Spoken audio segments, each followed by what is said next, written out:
C. Joseph Vijay எனும் நான் சட்டப்படி அமைக்கப்பெற்ற இந்திய அரசியல் அமைப்பின்பால் உண்மையான நம்பிக்கையும் மாறா பற்றும் கொண்டிருப்பேன் என்றும்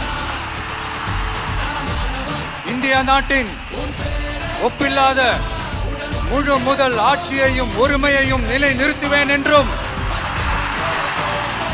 தமிழ்நாட்டு அரசின் முதலமைச்சராக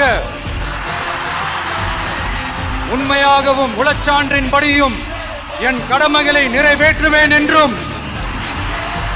அரசியல் அமைப்பிற்கும் சட்டத்திற்கும் இணங்க அச்சமும் ஒருதலை சார்பும் இன்றி விருப்பு வெறுப்பை விலக்கி பலதரப்பட்ட மக்கள் அனைவருக்கும் நேர்மையானதை செய்வேன் என்றும் ஆண்டவன் மீது ஆணையிட்டு உறுதிமொழிகிறேன்.